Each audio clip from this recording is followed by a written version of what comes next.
Hello बच्चों, good morning. How are you? Fine, okay.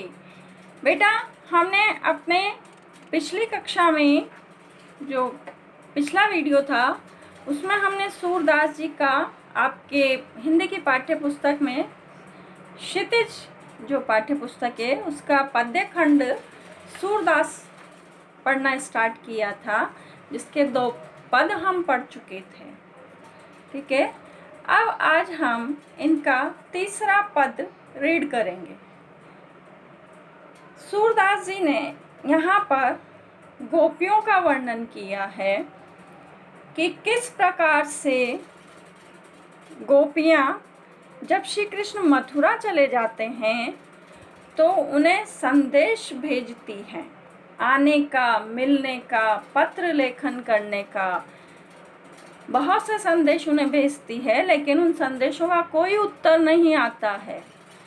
तो जब उद्धव आते हैं गोपियों के पास मथुरा से, कृष्ण उन्हें भेजते हैं उद्धव को कि आप गोपियों को समझाएं, उन्हें योग की शिक्षा दें। तो जब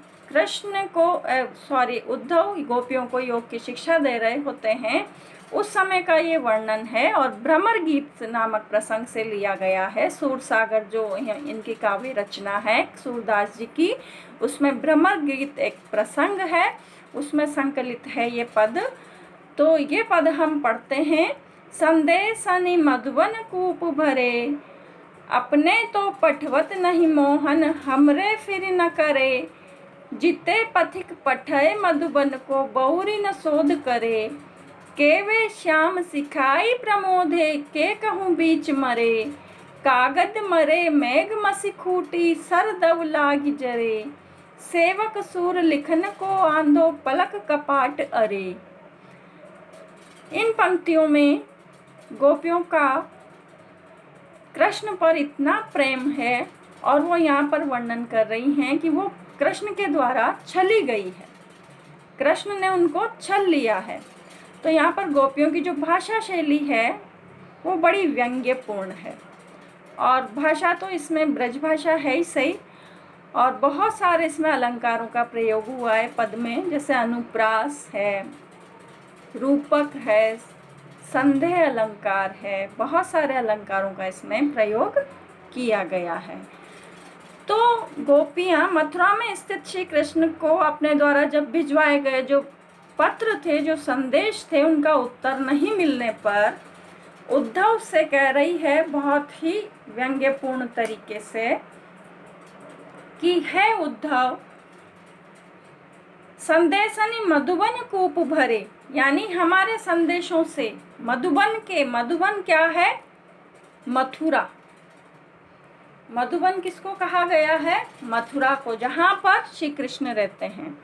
तो गोपियाँ उद्धव से कह रही है कि श्री कृष्ण ने ऐसा उपेक्षापूर्ण व्यवहार किया है हमसे, इतने कपटी निकले हैं कि हमने श्री कृष्ण के पास इतने संदेश भिजवाए कि ऐसा लगता है कि मथुरा के सारे कूप, सारे कुएं भर गए होंगे।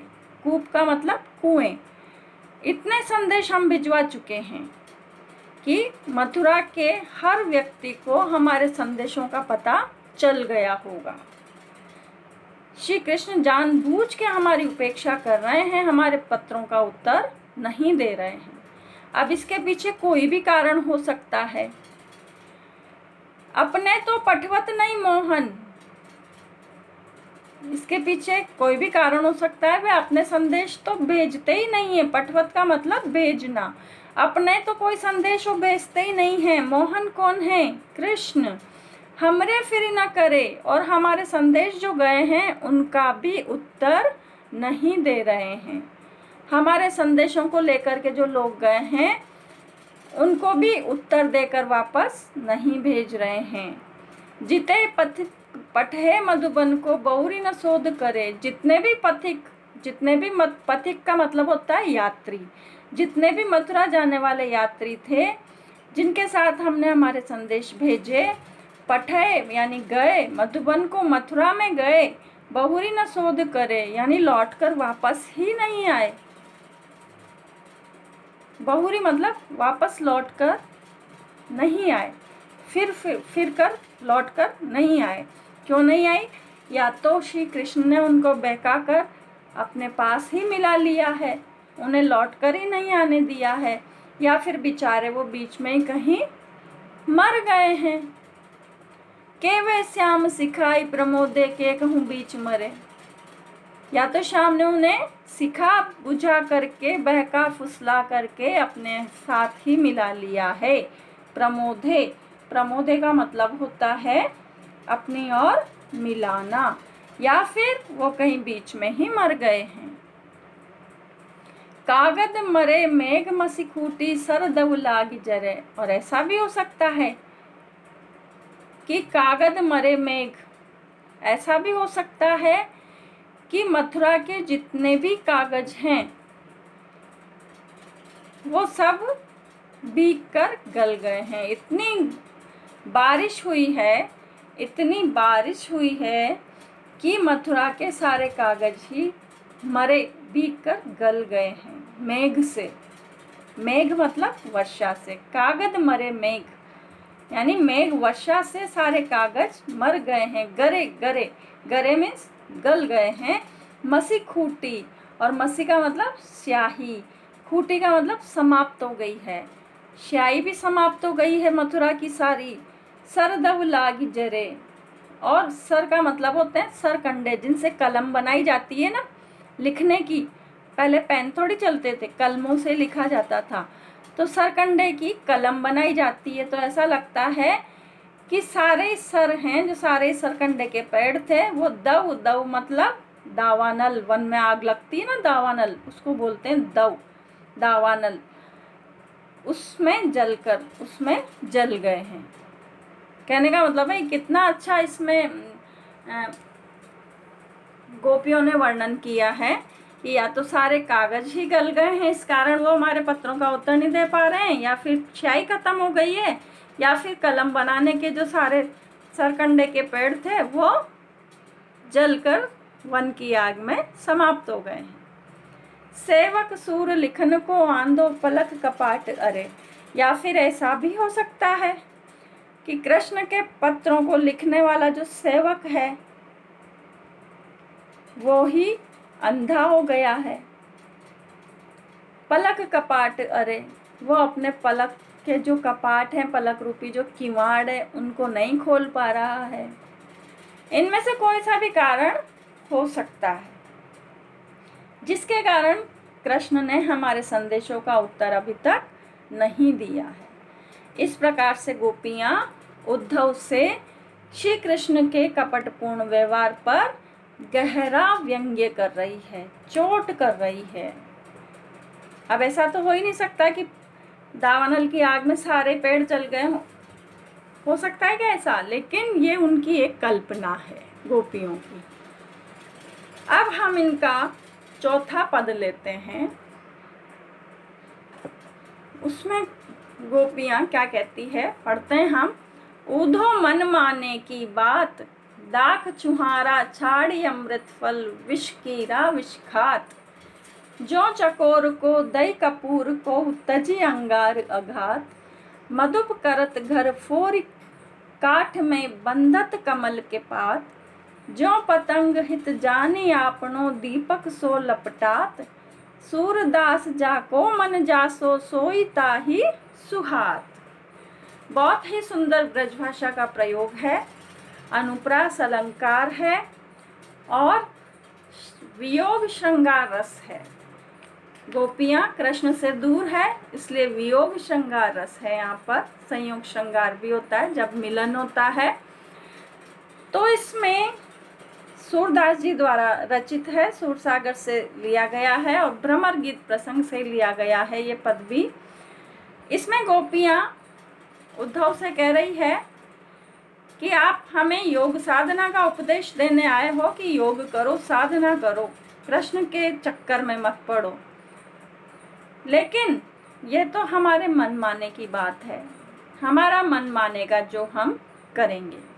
उद्धव मन माने की बात गोपियां उद्धव से कह रही है कि हे उद्धव, कृष्ण जैसे भी हैं हमें अच्छे लगते हैं, हम उनसे प्रेम करते हैं, ये तो हमारे मन के मानने की बात है कि हमारा कृष्ण से मन लगा, और जिससे मन लगता है वही प्यारा हो जाता है।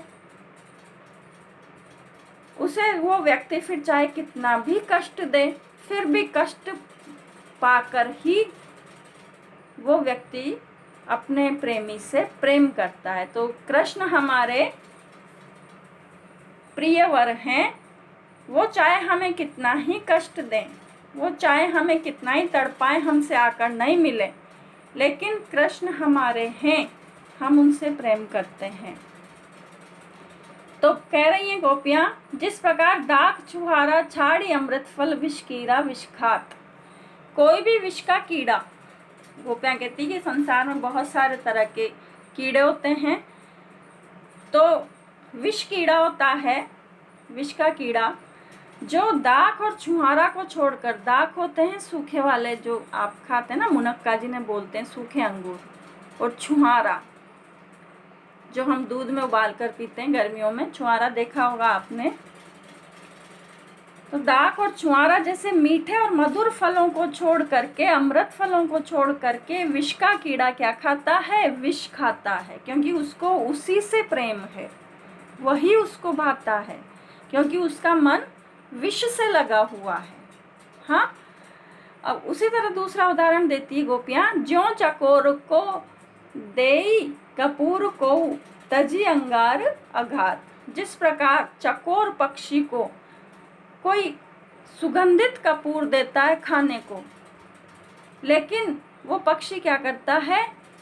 उस कपूर को ठुकरा करके वो अंगारों को खाता है, झुलसा देने वाले अंगारों को खाता है। चकोर पक्षी के लिए कहा जाता है कि वो चंद्रमा की चांदनी को, किरणों को और अग्नि के अंगारों को ही खाता है, चिंगारियों को खाता है।